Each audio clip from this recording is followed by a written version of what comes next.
सबसे पहला सवाल पुष्पेंद्र चौधरी आपसे कि भाई बातचीत से ही रास्ता निकलेगा, इस बारे में तो कोई शंका शुबा नहीं होगा आपको? जी देखिए गरिमा जी, बातचीत से जो समस्या है उसका हिस्सा जो है वो निकल सकता था हल। लेकिन 2 साल पहले इन्होंने ये कमेटी बनाने की बात कही थी जब 3 कृषि कानूनों को वापस लिया था। उसके बाद ये कमेटी की 30 बैठकें हो चुकी। पहले तो इसके मैंडेट में ही इन्होंने ये नहीं कहा कि हम एमएसपी की लीगल गारंटी देंगे, जो बात तय हुई थी। जब वो बात तय हो गई थी तो उसके ऊपर काम करना चाहिए था। 2-2.5 साल तक ये चाय पकौड़ी खाते रहे, 25-30 मीटिंग करी, अलग अलग राज्यों में गए, पूरा भारत भ्रमण करने के बाद आज भी जब इस सरकार का आखिरी जो संसद का सत्र खत्म हो गया और सरकार का टर्म भी खत्म होने जा रहा है, तब तक भी उसकी कोई रिपोर्ट नहीं आई है।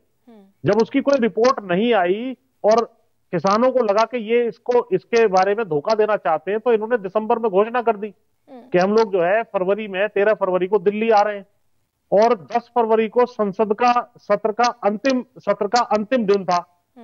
तो ये लोग अगर चाहते तो उससे पहले ही इसकी जो है एमएसपी की लीगल गारंटी की घोषणा कर देते। नहीं, लेकिन पुष्पेंद्र चौधरी जहां पर पेच अटका है वो एमएसपी की लीगल गारंटी है। भाई कानूनी मान्यता दे दो आप, लेकिन अर्जुन मुंडा देश के कृषि मंत्री, आपके कृषि मंत्री ये कह चुके हैं कि भाई ये तो संभव नहीं, अब आगे का रास्ता नहीं, ये इसी पे मैं आ रहा था। देखिए एमएसपी की लीगल गारंटी बहुत ही सिंपल तरीके से संभव है। मांग ये है कि जो आपने बताया जैसे C2+50% तो एमएसपी की डिक्लेरेशन हो। पहले तो डिक्लेरेशन ठीक होनी चाहिए, पहली बात। दूसरा, जो डिक्लेयर होगी एमएसपी उससे नीचे कोई नहीं खरीदेगा। हम ये नहीं कह रहे कि सारा माल सरकार को खरीदना है। सरकार फूड सिक्योरिटी एक्ट के अनुसार जितना भी माल उसको चाहिए 80 करोड़ लोगों को राशन पानी देने के लिए, वो खरीदे। बाकी उससे नीचे, उस प्राइस से नीचे कोई प्राइवेट सेक्टर में एंटर करता है अपनी मर्जी से मार्केट में, तो वो ना खरीदे। नहीं, मैं तो ये कह रही हूँ कि सरकार ने तो सुप्रीम कोर्ट में कह दिया ना कि ये C2+50 जो आपकी मांग है ये फीजिबल नहीं है।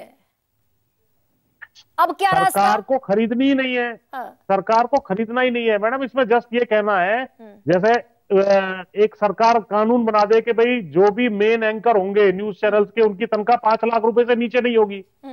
अगर लेना है ले लो, एंकरिंग करानी है तो आपको अपने बिस्किट बनाने हैं और चीजें करनी है तो आपको मिनिमम प्राइस देना पड़ेगा। ये मिनिमम, जैसे मिनिमम वेजेस एक्ट है, सरकार अपने लिए भी तो सेक्टर रेट घोषित करती है कि भाई किसी भी फ्लैट का रेट इससे नीचे आप खरीद बेच नहीं कर सकते।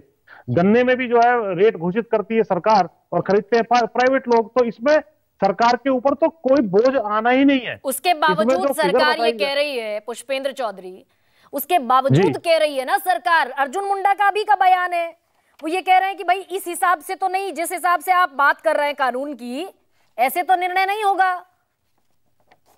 नहीं, इसमें मैं आपको बता दूं, आपको मैं उदाहरण भी दे देता हूं, थोड़ा क्लियर और हो जाएगा। ये 3 पेन मेरे हाथ में है।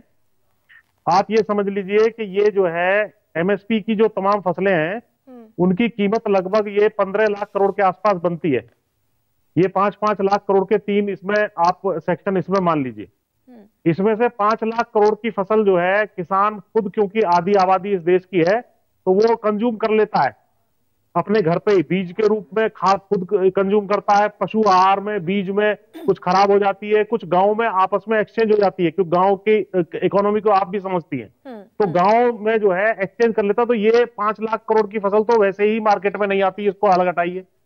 और 5 लाख करोड़ की जो फसल है वो आप ये समझ लीजिए कि सरकार गन्ना समेत जो है खुद खरीद रही है आज की तारीख में। पुष्पेंद्र चौधरी, मैं आ रही हूँ आपके पास।